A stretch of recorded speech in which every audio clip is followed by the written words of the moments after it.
Good evening. Good evening. Everybody come on in. We're just waiting on our guests to arrive. So as we're waiting, come on in and hit the like button to support the channel for free.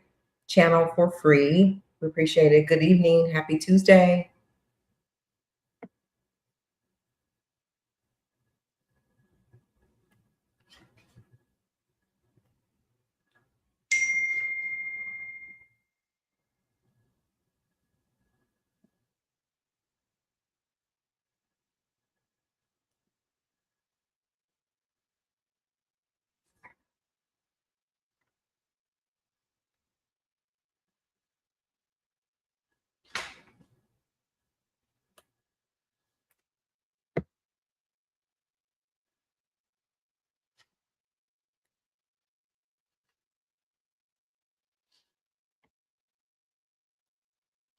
Good evening, everybody. Hello, hello, hello. Happy Tuesday.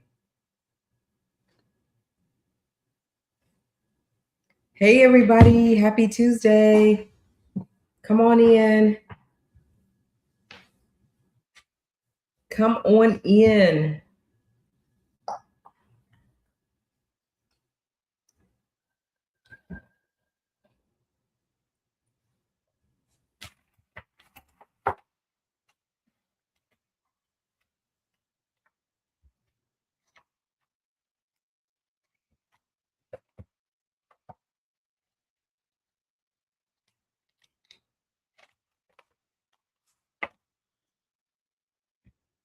We're waiting on our guests as well as you all to come on in.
Okay.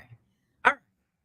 Come on in, you guys. Our guest has arrived. We are ready for this amazing interview. So we're going to give YouTube a chance to share it out that we are live. You guys go ahead and share, subscribe, like, all that good thing, and come on in, those good things, and come on in with your questions. We'll get started here in just a few minutes. We want to give people a chance to get in.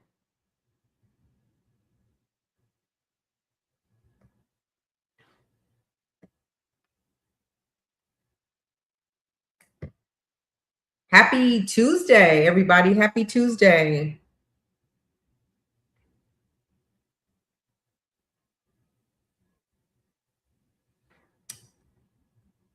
Let me let people know we are live.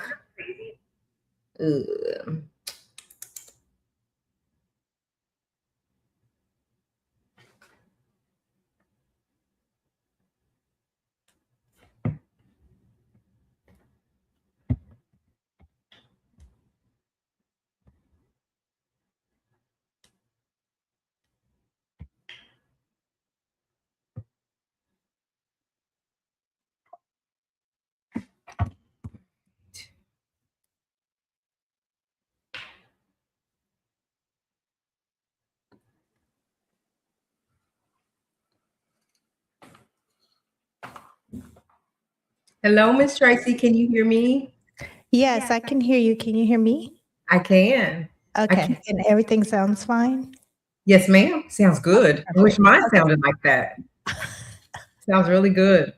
Okay, good. So we're going to give people a few minutes. YouTube takes its time letting people know that we're live, and I want to make sure we have people in. If you have time for that, we won't. Of course, no problem. Okay. We won't wait too much longer, but we'll give them a chance to notify that we're in. Hey, Harlem, welcome. Thank you for being here. Thank you guys so much. Come on in, hit the like button. Let us know where you're tuning in from. We have the amazing Miss Tracy Baker-Simmons. Come on in here, y'all. Welcome. Happy Tuesday. Happy Tuesday. Yes, I'm excited to talk to you. I think I'll give them about another minute. Usually, Okay. as we go into it, people start coming in. So, Okay. if not, You know they what can I'm put gonna do? I'm hash. gonna grab a glass of water. Yes, you have time. Let's give them another minute or so. Okay, no problem. Right back. All right.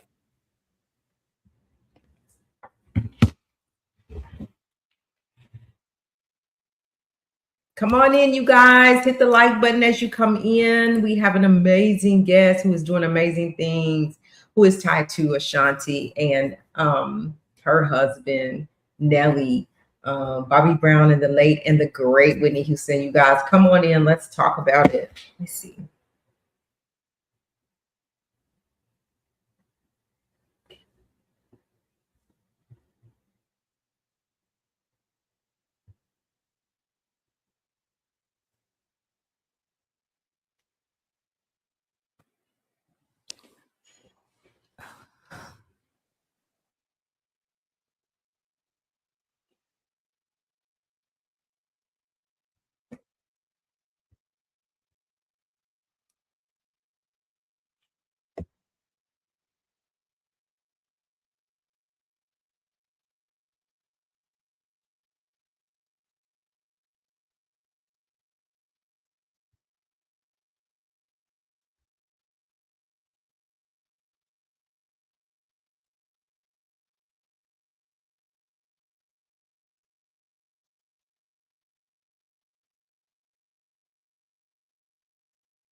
Okay.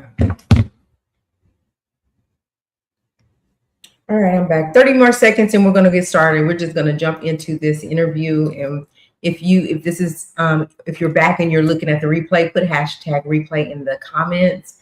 But if you're here, join in the conversation in the comments. We will be watching. If you have questions at the end, we will. Hey, right, you made it. You made it. We are just getting started. So thank you for being here. This is my first YouTube live. Is it really? Yes, Is it I think really? I'm on StreamYard on Facebook or something, but not on YouTube. So Yes, and we're actually live on Facebook as well. So YouTube and Facebook. nice. Okay. Yeah. Let me make sure they're over there on YouTube. Thank y'all so much for being here. Let me see. Oh, yep, there we are.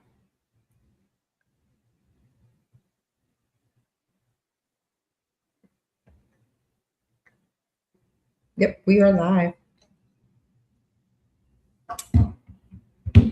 All right, yeah. All right, we're going to go ahead and get started. And as you guys come in, don't forget to hit the like button. It keeps us in the algorithm. But we want to just welcome Miss Tracy Baker-Simmons to our platform. Thank you for saying yes to this interview. I was looking at your bio and I was looking at your page. I was like, I've got to talk to her. I got to get to know her. So welcome to Black Link Magazine. They know me as Phases over here. If you will, just take a little minute to introduce yourself. Let the people know who you are and a little bit about what you do, because we'll get into that. Okay. I'm Tracy Baker-Simmons. I am an executive producer, mainly in television, a lot of stuff in the non-scripted space, but I've also done biopics. I've done a Christmas movie for Hallmark. So basically, yeah, I'm a television producer and a storyteller at heart. Yes, and I love that. That's what I'm into. I love hearing. And so what our platform is about over here is all about entertainment, actors, producers, writers, you name it, all around entertainment over here. And then everything else trending, we do talk about, the news and everything else. So let's just get started. So I want to talk about your upbringing and, as a young child, did you always know, like, this is what you were going to do? You were going to land in this entertainment industry, this crazy world of entertainment. Right. So I'm from Chattanooga, Tennessee, Yeah. and I don't know if I even knew. Like, of course, I knew television. I watched television and movies, but I didn't understand like these jobs existed and that people like me did these jobs. I went to school for business. My degree is in marketing and finance. So even in college, back in the Yeah. 80s.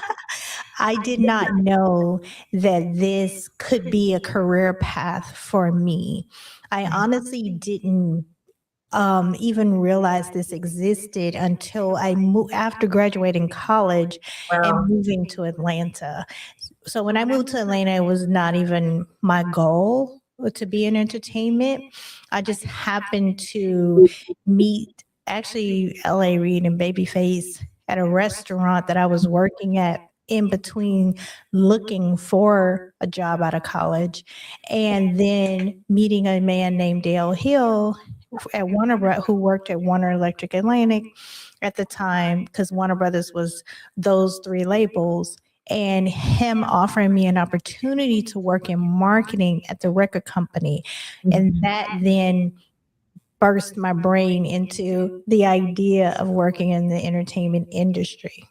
Wow. So you said you met Babyface in LA Reid, and at that time, did you guys have any like conversation about that, or is that how you got connected to the next person in the industry? How did that work? So I actually didn't really know who they were. I don't know. I wouldn't say I grew up sheltered, but my family was they were not I really didn't listen to secular music until I Okay, went to college. that's fair.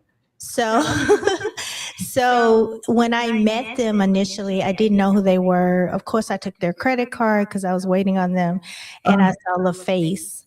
But it said like LaFace Productions, I think. Right, And right, I thought that was just a company. And I said, "Oh, you guys looking for marketing people?" Because I basically was on a mission to get a job out of right. college because my initial job out of college is in pharmaceuticals. And I realized very quickly, like a week into the job, that that wasn't gonna work for me, that I had done well on tests and, I was a good student, but that I wasn't going to fare well in that industry. So I basically fell back on my skills as a server and a bartender in the finance district. So my goal was to get something in marketing or finance. Right. So then you are working as a waitress. Mhm. And of course, coming in Atlanta is no telling who you come across. On Lennox Road, exactly. You know what I'm saying? And so At Houston's on Lennox Road. at Houston's. Yes, the original, yes. Very familiar with that. So then tell me what's next for you. You come out of so you're offered the marketing job, right? Did you take the Well, job? an internship first. Oh, That's okay. how things So start in this industry a lot. So yeah. he offered me, and I think one of them introduced me to him, like, hey, you can talk to this guy. And because Dale ran the distribution center in Atlanta. Okay. So when I met him, he said, you can intern. And if you fare well as an intern for a few months, then we could find a position for you. So I accepted because I had the flexibility. Right. And I basically interned with him. And then after a few months, basically, I got a job in marketing and promotions. I did that for almost a year, almost a year. And then I was pregnant with my son. And then I decided that that wasn't going to be a good fit because that job required me to be running around, going to clubs because we had records at that time and we have to present them to DJs and Absolutely. being at the radio station at 4 a.m. and things like that, and traveling throughout the Southeast. Yeah. So I'm taking a hiatus to have a kid. And a guy, well, first, my neighbors, they were starting a small film company through their family's entertainment business. And they asked if I wanted to help them do some marketing. Great. I could do some marketing, and it was a flexible schedule, so I could still be a mom. Right. Then a young man reached out during that time and said, "Hey, I heard you're working with these people to start a film company. I'm a director, and I really am trying to get some music video jobs, and I Wow. need a producer." Wow. And I said, "Oh, okay, what do they do?" Right. And then he explained, he wanted my contacts from working at the label. Right. But he said, well, the producer would talk to the label, talk to the artist, give the budget, help manage things, and help sell them on the idea I have for the video. So I said, oh, okay, that's what my major is. So I probably could be perfect for that. And basically, I just started working with him and doing exactly what he said, speaking to labels, introducing him to artist managers who I knew. And then basically, we just started getting jobs, getting commissioned to do music videos. And I was the producer, and he was the director. And my career shot off from there. Wow. So tell me, like, the difference between, like, how difficult or not was it to move from being an intern, right? That's totally different than what the producer has to do, right? So moving from an intern, going on a hiatus, and jumping right into a producer position only by him saying, this is what you do, right? How different is it? How difficult was it to change hats that you wore? Well, well, I can read and learn something. Like, Yes. I'm very good. I'm self-taught at a Yes. lot of things. Yes. And honestly, once he said, this is what the producer does, I bought a book that's called What a Producer Does. Wow. I read the book. Yes. And then I said, oh, okay, I got it. This is what I'm going to be doing. It wasn't hard because the skills are transferable. If you think about it, in marketing and promotions at a label, you are talking to people, getting them to play a record. You're selling, you're promoting, and you're handling artists. So you're dealing with talent. So as a music video producer, you're doing the same thing. You're talking to a label, you're pitching them the concept for the video. Then you collectively work to provide a budget, and then you deal with the talent on set, especially the producer. Like, I was always the executive producer, so I'm dealing with the talent. And we were working with a lot of first-time artists. We did Brandy's first video. We did Immature's first video. We worked with Montel Jordan. We worked with Nas. We were this go-to, especially for first-time artists, because we were young producer director team. Right. So basically, as they were coming into the industry. Yes. When you say hands-on, so I mean, you literally was hands-on. If you're executive producer, you're hands-on speaking to these entertainers, these artists, and you're preparing them for what's next. How difficult, I always wondered this, how difficult is to get into that radio station and pitch something to somebody? Like, it sounds easy when you talk to us about it, but it's really not. I'm getting that it's really not that easy to get into a radio station, because I mean, you got to have the talent to get in there, and you got to convince them to want to listen to it first of all, and then convince them to play it on the air, right? Right. Well, if you're representing a good brand like Warner Electric Atlantic, then your bosses have already paved the way. So really, they're expecting us. They're expecting what we have new. I mean, back then it was like Tuesday rollouts, and I wish I could, brag on myself, but honestly, I was representing a good brand, and so people weren't going to turn us down, because we also still represented Prince at the time, and then we broke Tevin Campbell's record. We were working with Ice-T and his group, and then just loads of other people. So we had a recognizable brand, and people wanted those records, and they wanted the opportunity to be the first or to be a part of breaking those records. Yeah.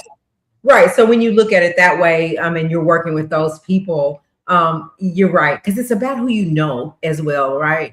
Yes. How difficult or not it's going to be for you. So I mean, you said it right. Like, look who you were working with, who already had paved the way. So I get that. I get that. So you go on to do the music videos. You're executive producer. So it seems like you just jumped in as a producer, and that's just what you've been doing for 25 plus years. Yes. Yeah. Let's talk about moving from the music business. How long did you stay in the music business? And then how long did it take for you to get into like this reality TV thing and other things that you did? Yeah. So I wasn't in the music business very long because I started and then I was having my kid and took the hiatus. So overall, it was like a year and a half, but it was also in the early 90s.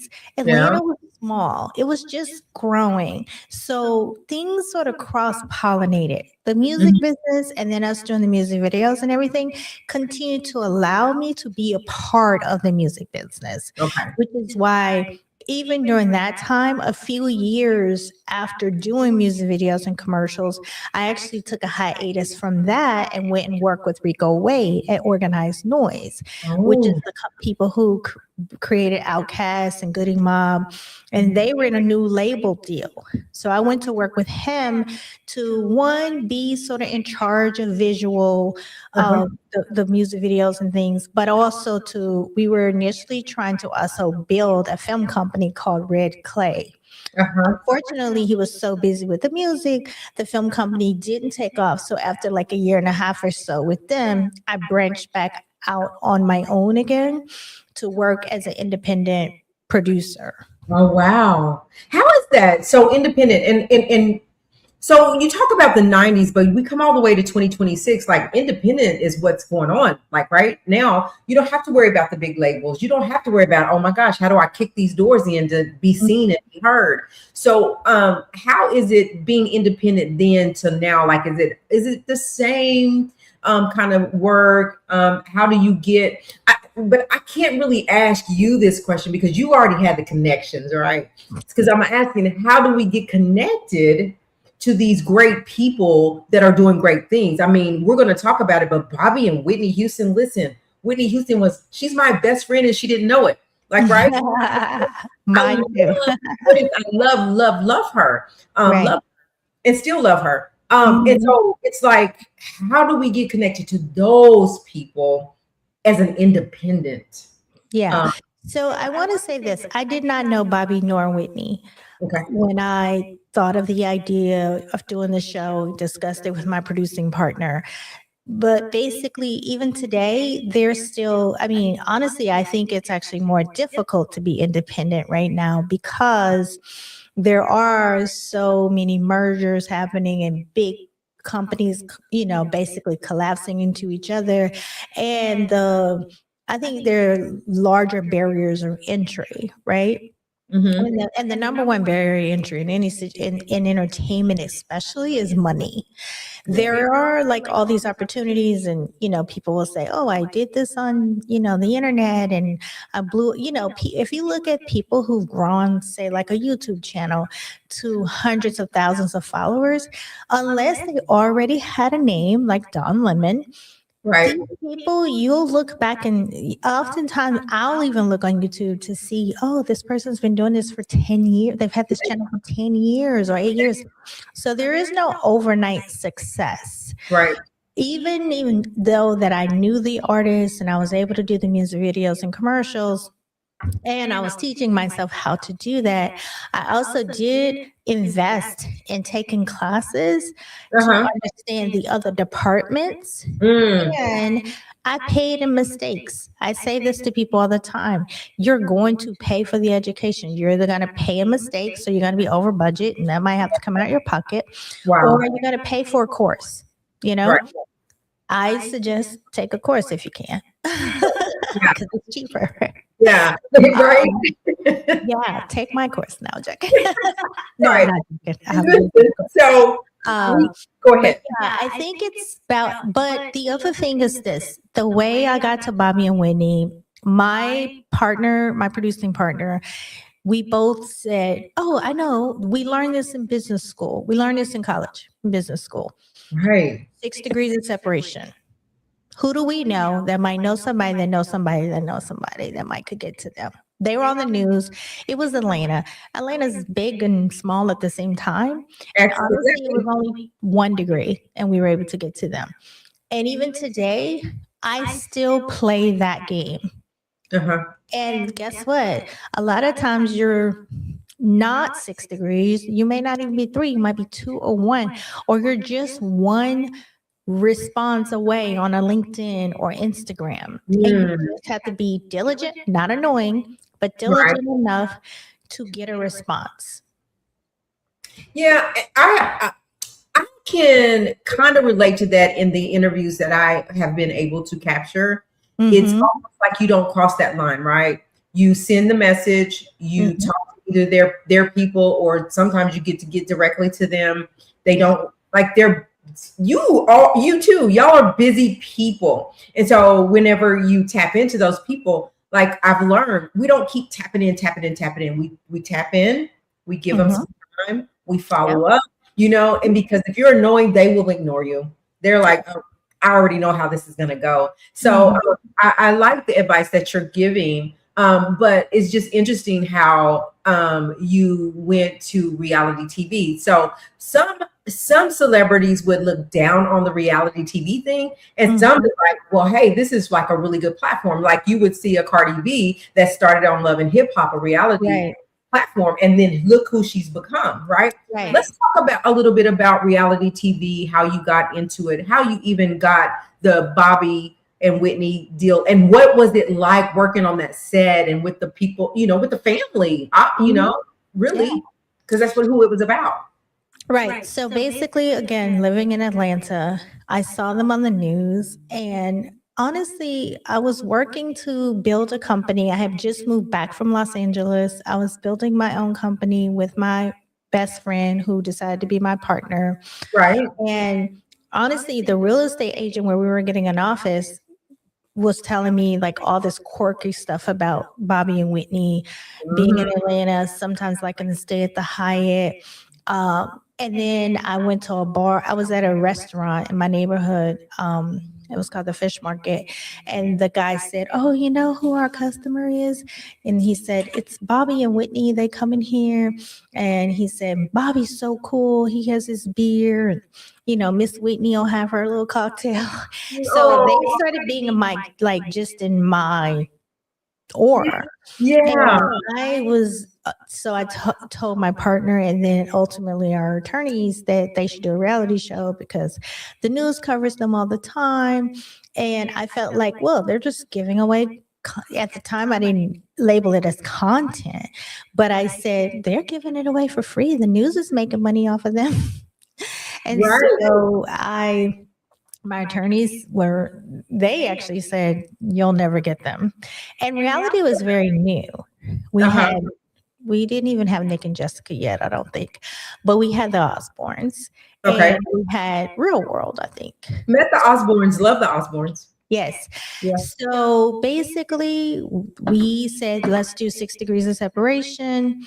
We made a phone call to actually our investor and his partner and said, you guys happen to know anybody who knows somebody? Bobby was actually in jail for something like a ticket or something in downtown Atlanta.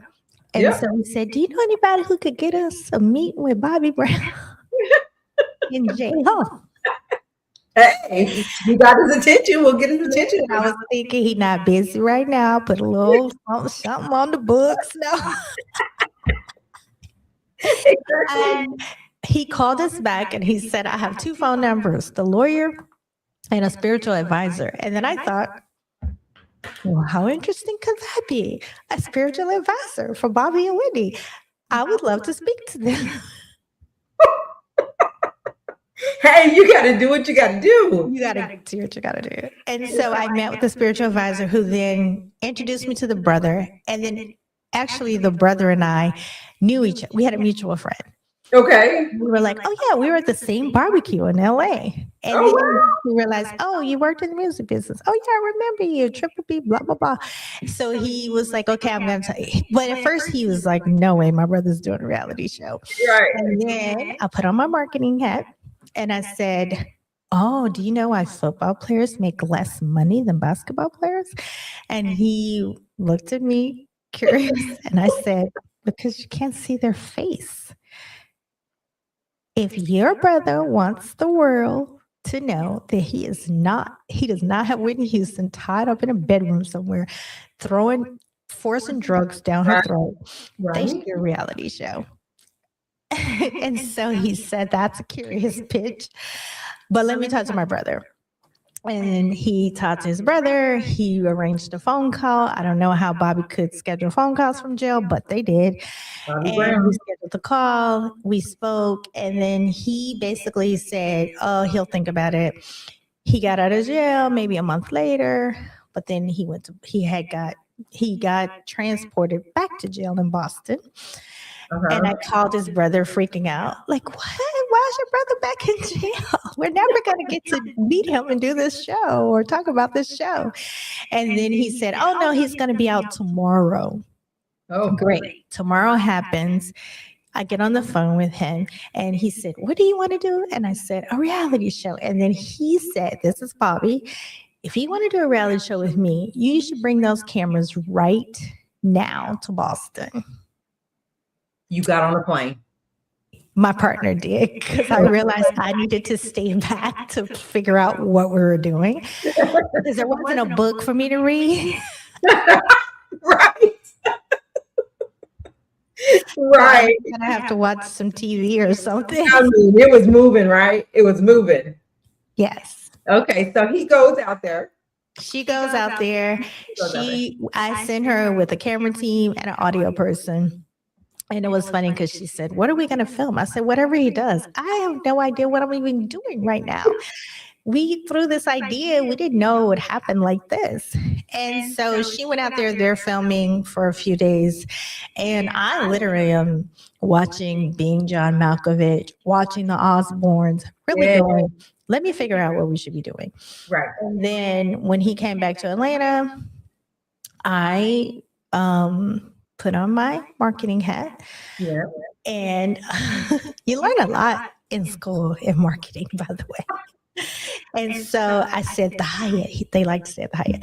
So I rented the penthouse there. And I said, hey, when you land, can we meet at the Hyatt? I rented your favorite suite. And I'm thinking perhaps we could talk and everything before you head home, because home was north.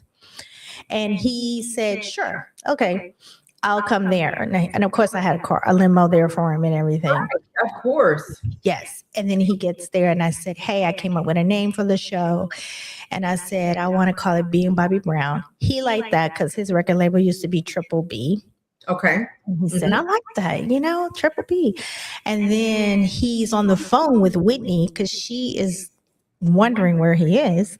Right. And he said, I'm down here at the Hyatt with my producers. And she said, I'm on my way. Uh-oh. She was coming. Who are your producers? Yes. And then Whitney arrives and the hotel calls and tells him Miss Houston is on her way up. And we all scramble to the hallway. Yes. And we're just standing there when she steps out the elevator. I'll never forget this. And she said, hi, I'm Whitney. And I was like, you're Whitney Houston, lady. Right. Hi. And then she looked at us and said, are y'all his producers? And we were like, yes. And then she said, well, what are y'all doing out here in the hall with your cameras? And we said, well, we were going to let you go in. And she said, well, come on. And we were like, whoa, we're making a show with Whitney Houston. Yeah. That's crazy. So the rest tells the story. You guys started producing. I can you confirm or not that Whitney Houston was not on board at first? Because it doesn't sound like that she was against it. I just told you the truth, and you see it's in the footage. So she was all in from the moment she knew what you guys were doing.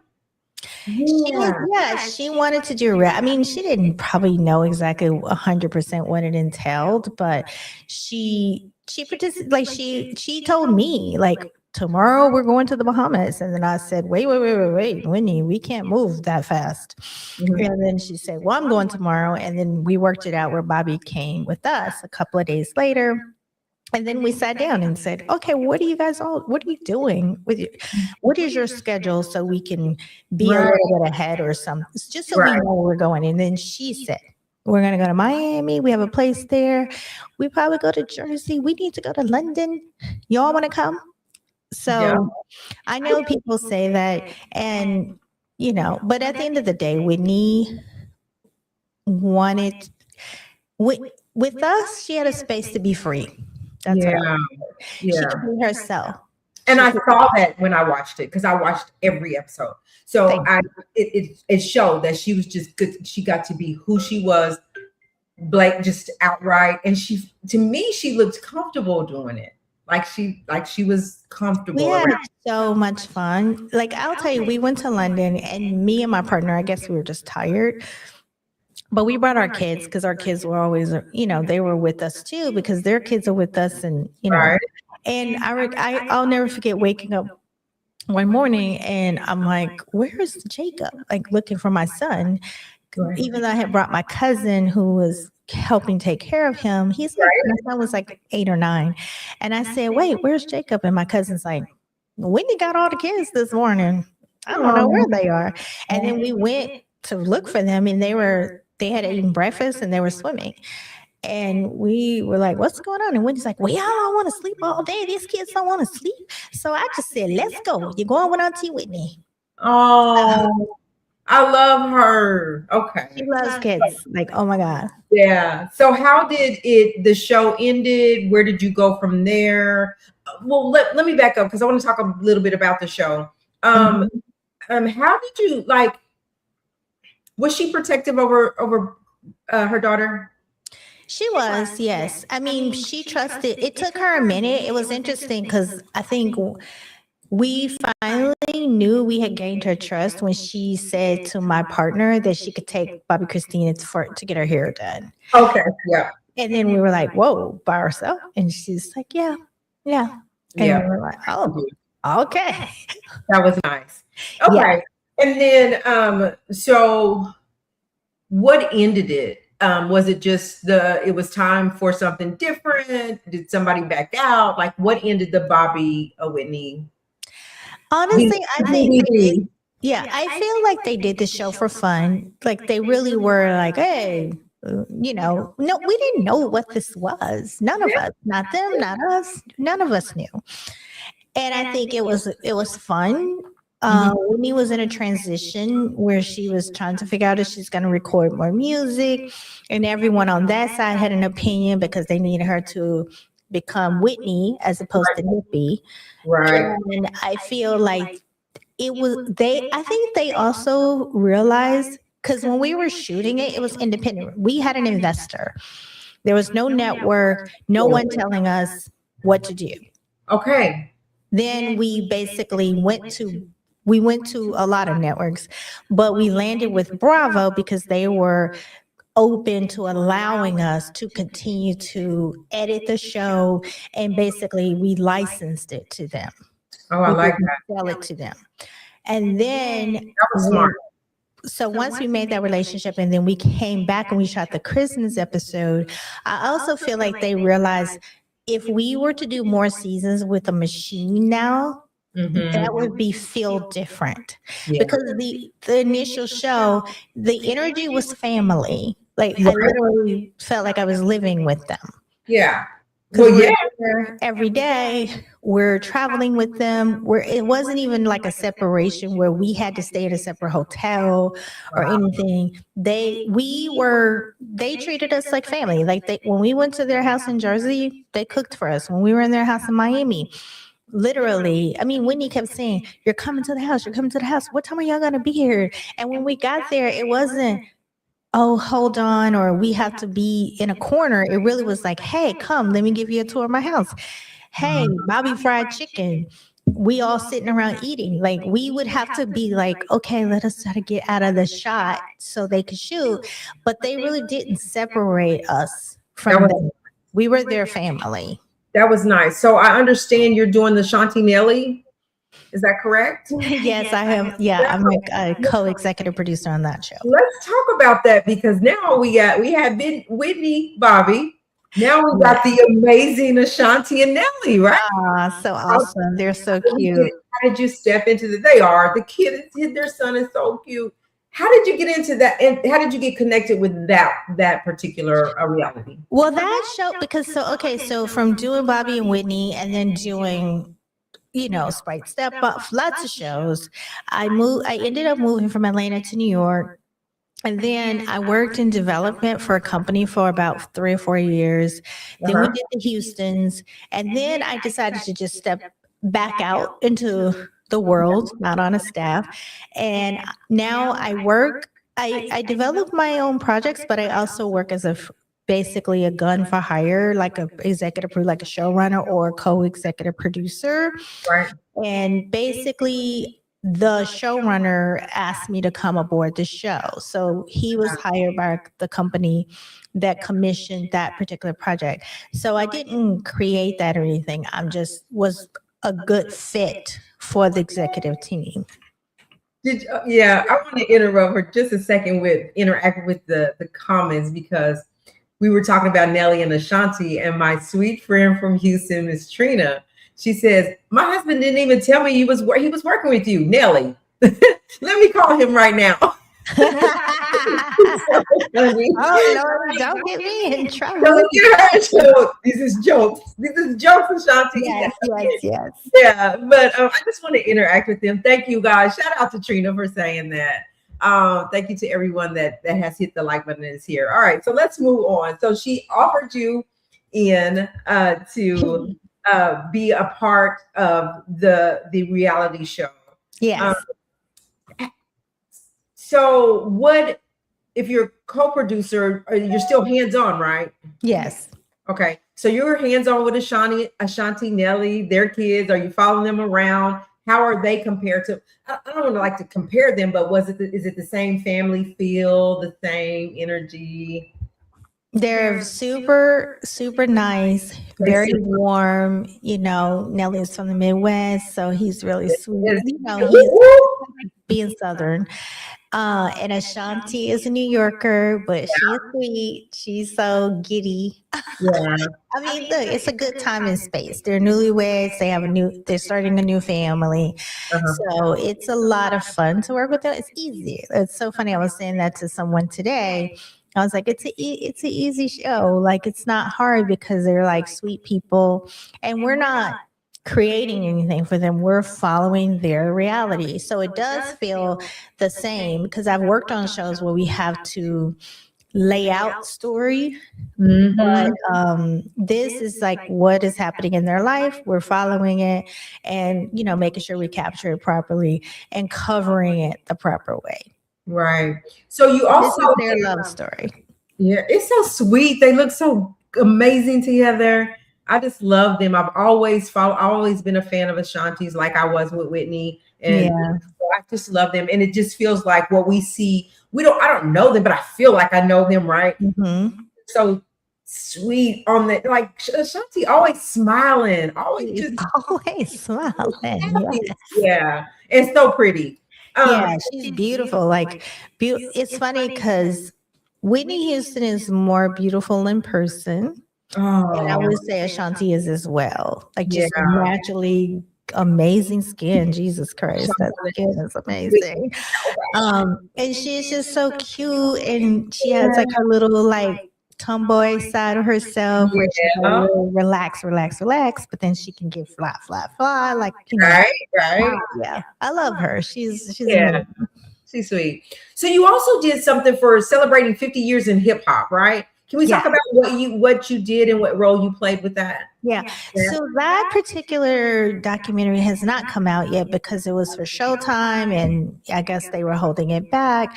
But basically, that documentary was covering women in hip hop. But we literally was covering 50 years of the history of women in our country, and then basically connecting it to the story of 50 years of the women in hip hop. Right. For example, even just looking back to when women first started in hip hop, at that time, women women couldn't even have their own credit card. So these women were pushing barriers in a genre mainly for men, even when in our country we were barely pushing those barriers for women. So that was the idea of the show, and just looking at the different decades and Yeah. how it progressed and changed, Yeah. where women became more, um, more owning their own sexuality and not being in someone's video presenting forward sexuality, but in their own videos and looking sexy and, appearing in that way for themselves. Yeah, I like that because hip hop it's a male dominated was a Yes. male dominated, and it was like kind of uneasy for women, right? And Yeah. so I love like the change that it has become, where women are just coming out the woodwork, right? Yeah. You got some really good talent that comes out like that. So then what else in addition to, Ashanti and Nelly, what are you currently working on? What can we expect, say, in the next 3 to 5 years with you and your work? So right now, there could, I don't know if there could be a second season of that series. I think they're in talks of that. And then, so I would work on that. And then overall, though, I am developing a few documentary projects and looking to segue into the scripted world, working with a really good friend of mine named Kennedy Ryan, who's a romance author. And with her and developing some projects under her umbrella, Scrap Chick Media. And then I'm also working on an independent film with my former producing partner and a writer-director named Adisa Iwa out of Atlanta. Wow. I love Atlanta. Atlanta has grown to where people are merging out of LA, in the Hollywood scene into the Atlanta scene, and it has grown in the entertainment industry. Yes, So, yes. tell me about, like, you were back there in the 90s, where it just you really probably had to be in LA for something huge. If you got something in Atlanta, you got lucky, right? Like a baby face. But how is it differ from the 90s to 2026 today, where we see people are dying to get to Atlanta? Exactly. Well, I no longer live in Atlanta, but I will say that, when I came there in the 90s, it was the beginning, even for the music scene. I think that lots of musicians have come through there throughout the years, because the musicians back then were, prior to that, they were connected to the civil rights leaders. So, which is a whole other interesting constraint, because now we have these big expectations of entertainers, and people are like, why do y'all expect that from them? But it's like, well, if you look back in the 60s and 70s, those people were the voices. They made the big records that spoke for us culturally, and they also helped finance the civil rights movement. Never knew that. I'm sorry, I didn't mean to interrupt, but I never knew that. Yes. I mean, even Mahalia Jackson, she paid to get people out of jail. She made sure she got paid in cash so that she could make sure she could pay bail for people when they were getting arrested in protest. Wow. Yes. I'm loving this. Thank you I'm getting educated too. Yes. Another question for you as an executive producer: do you have people to pitch to you directly? Do you how does that work, and how could someone pitch to you if they had maybe their own story that they wanted to share, and to see if that would be of interest to you? Yeah. Well, people reach out to me all the time, direct message me on Instagram or LinkedIn. I'm finding now that LinkedIn is better because I seem to be able to navigate that a little better. But basically, people reach out, and then I will exchange emails, allow them to do what I call a submission agreement, just so understanding that I am being pitched all the time and I have ideas of my own. So if our ideas are similar, it may not be a fit, but I don't want you to think I stole something from you. I'm usually pretty. And sometimes I'll ask people, give me a little bit about it just so I can make sure. But overall, I'll have a conversation. And if I feel like I have something I can contribute, as well as I have a connect, or I feel like my agent and I could package to potentially sell, then yes, I will work with individuals with regard to their projects. And then sometimes people reach out to me and say, hey, I have financing, but I need a producer on your level in order for them, the investors to feel comfortable. And I'm open to things like that as well. Yeah. Always been interested in the industry and how it works behind the scenes, because we always see the finished project, but we don't ever think about like the executive producers behind, the directors, the actors that have to be behind the scenes and practicing their lines, or whatever, the cameramen, people that bring y'all the food, they're important. Like all these people are important that you never think about. And I always I just want to go see. I just want to sit in a chair and just look at everybody and how they move around. Hours, and it's always like we forget about those people in the background. And I just always wonder about those people in the background, right? Yes. I mean, because to be honest, with the Bobby and Whitney, for example, we shot over 400 hours of footage to land 8 hours of television. Exactly. Yeah. Wow, that's a lot of footage. And so I know we're getting a little lengthy here, and I want to be respectful of your time. But let's talk about editing just really quick. Okay. How do I ask this question? Is it difficult? Because there's say the 400 hours that you got. Like there's a lot of stuff you want the people to see and know. Does Whitney and Bobby come and say, yep, you're doing that, we're cutting this, we're not doing this? Or is it just that whatever the editor puts out there, that's what we're going with? Well, it's not whatever the editor. There's lots of people who give an opinion. Okay. But basically, we have what we call a story team that will watch the footage, and especially with the Bobby and Whitney, because we just shot it so raw, the story team would pitch me the ideas, and we sorted it, because at least I shot the episodes from a sense of location. This is our trip to Miami. This is our trip to London. And so we could take that footage and create what we would deem an episode, beginning, middle, and end. But then there's lots of people who have to look at those cuts. We call them cuts. Right. Myself, the network. Right. Bobby and Whitney did not. That was part of our condition. And it also speaks to trust. Not because that was something that the network wanted, because they wanted it to be authentic and they didn't want the artist to force us to manipulate or something. However, that required them to trust me, that I would be kind and that I would be mindful. And that's a big deal for me. I care about my culture. And I care about them. So even though people had an opinion, I think more people's opinion about our show when it first came out 20 something years ago was that, oh my God, Whitney, honestly, when we started filming that show, Bobby was just out of jail. Whitney was out of rehab. Right. And honestly, a big bulk of it, there was a sober living coach on set. Wow. People didn't know that. Yeah. And so people make an assumption, but they are entertainers. When you turn the cameras on, they entertain. That's what they wanted to do. And I think they just wanted to be able to sort of be able to see the other side of them, the relaxed side, the fun.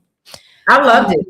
I was like, don't go away, don't end. You have to move on, but the projects end. But that was just interesting to me. I guess because I was a super fan, and I never wanted to end. But you have people like that. But do they ever when you're shooting reality? Do they ever forget the cameras are on, or either the cameras come on and they jump in that mode of it's a reality show, but I know the cameras are moving. So are they really giving you what the raw is with them? I think that everyone forgets the cameras are there at some point. I think after a few days or maybe a week or so, people do forget. They sort of be like, oh yeah, that's right. So they know, they're aware, but they don't have you don't have the ability to honestly stay in character for that long.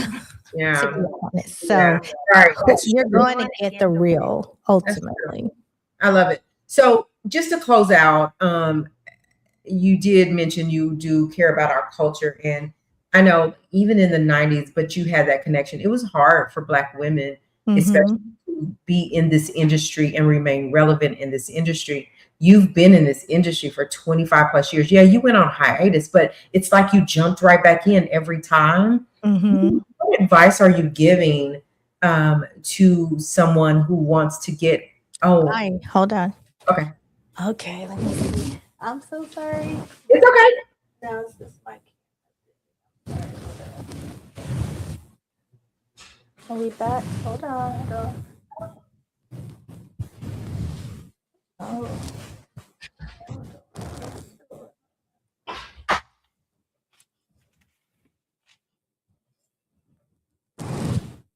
I might have to switch cameras. One quick second. I'm sorry.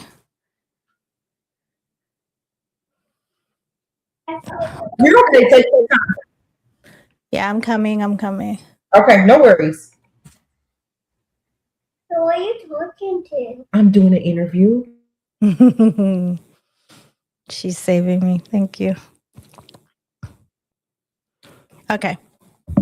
I'm back. Sorry about that. Hi. Nice to meet you. She had to show her face. Yeah, okay, sorry about that. That's okay. I'm sorry. I apologize. Where were we? Had to close the door. Okay. That's okay. So my question was like, what advice are you giving someone that wants to get in, knowing the ebbs and flows of this business, especially Black women? I think it's gotten a little better, but from your experiences, and what's your best advice that you would give someone?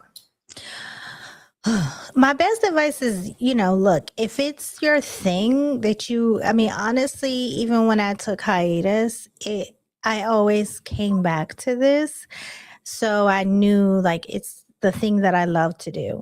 And I do feel like that we do have lots and lots, definitely way more Black women in the industry now than we did before. And community is important. I do believe that. And I think being a part of like Women in Film in Atlanta, their Women in Film chapter is amazing. They have great sisterhood. And that's a good way to get to know people.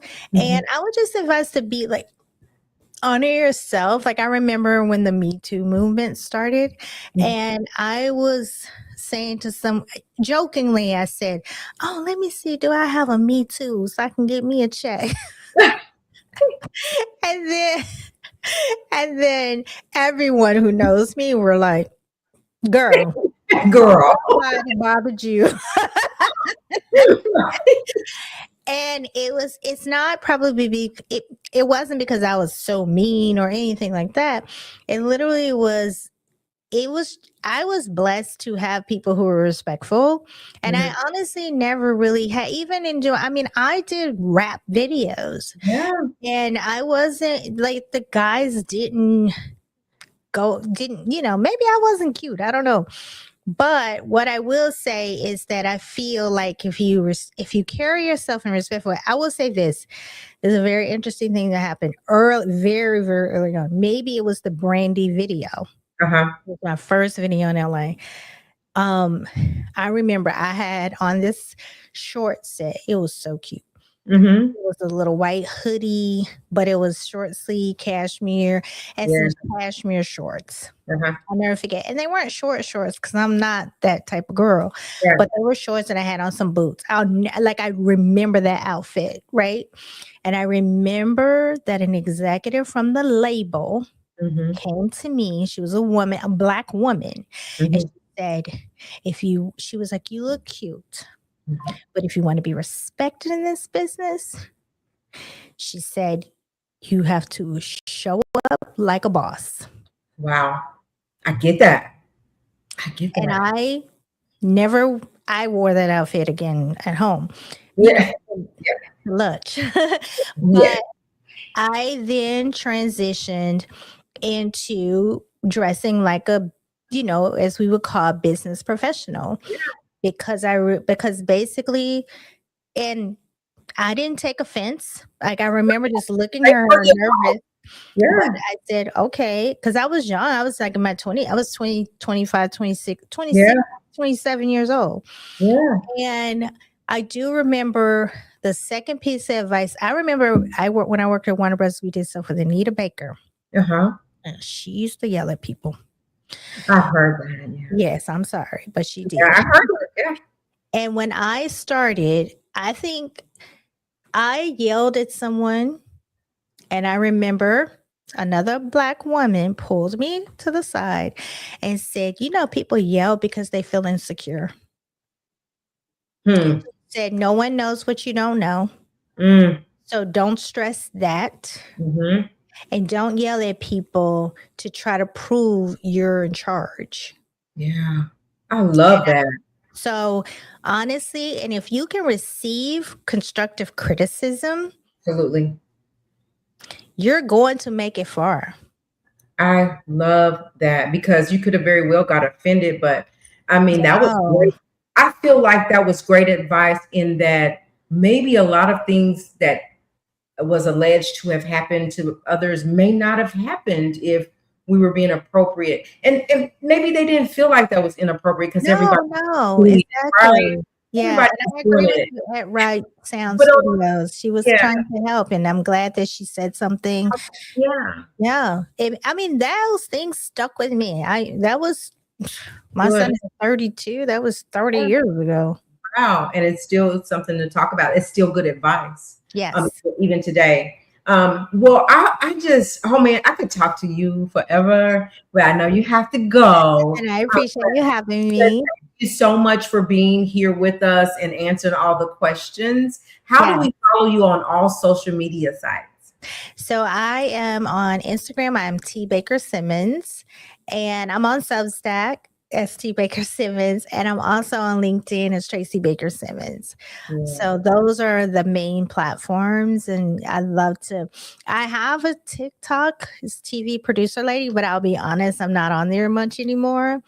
So the main spaces where you can find me, and definitely if you're interested in the industry, you want to understand what's going on, please subscribe to my Substack, because I do Substack.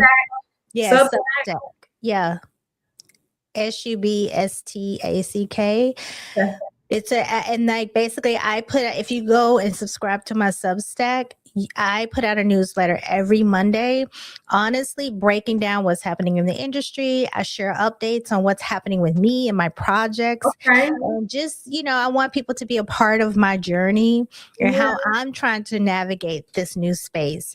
So I share that. And then I also put out a little blurb of my Substack newsletter every week on like Tuesdays on my Instagram. And a little bit on my LinkedIn. But honestly, my Substack newsletter really is forward thinking, I feel, where it helps us because I read the trades and everything, but I need to understand, what does that mean for us? Or what are we supposed to do? Or give me some ideas of what I need to be doing. I think it's important that we're the ones telling our stories. I want to see us continue navigating this industry. They can consolidate and do everything else, but where there's a will, there's a way. And I want to see more of us being able to navigate in here. You just got a new follower. You guys go over to all of her social media sites and follow her. I'll definitely be following, because I'm definitely interested. And I will subscribe to the Substack. Thank you again. I'm glad we crossed paths. Yes. Just wish you nothing but the best. We do have the magazine. We would love to offer you a spread in the magazine for Juneteenth that's coming up. I look forward to it. So I have your email, and we'll talk about what we need to do moving forward. I just want to give that to you because I enjoyed you, and I thank you for saying yes to us. Of course. I appreciate you having me. Absolutely. Well, good luck in everything you do. We'll be following you. We support you over here. Thank you. God bless you in all that you do. Thank you so much. I appreciate it. I know I say that every week on my Instagram when I give an update. I say, I hope you guys are praying for me. Absolutely. Yes, thank You you. know, we need it. So if you're really a prayer warrior, like I pray, and I will add you to my prayer list I for appreciate whatever journey it. you're on, whatever Yeah. that looks like. Everybody is saying thank you and that Thank you're you, welcome thank here you. anytime. And we genuinely mean that. Thank So, you so much. so you guys listen, we're going to go for now, but remember, respect yourself and respect each other. Yes. God bless. God bless. bless. Thank Thank you. you. Thank you. Thank Bye-bye. you.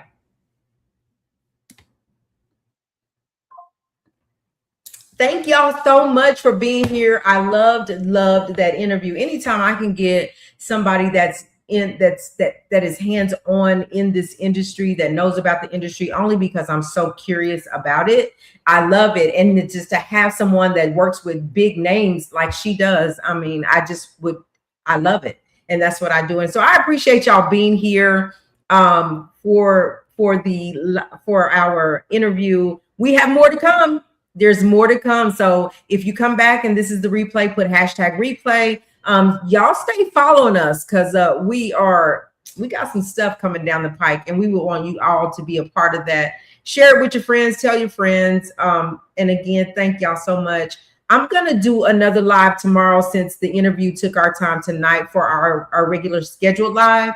So y'all come on back tomorrow night. It'll be after 8:30 p.m. Central Standard Time, but there's some stuff to talk about, y'all. I'm gonna make a couple shorts tonight, but we're gonna go live tomorrow, okay?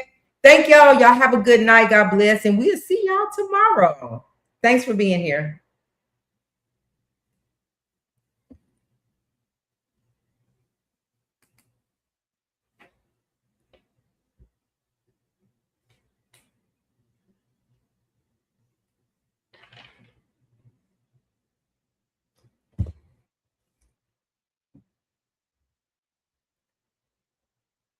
If anybody's still in here with me, we're under the tornado watch. I'm scared of tornadoes, y'all.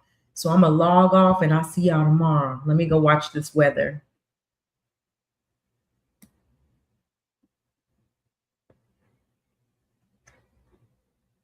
Maybe. End.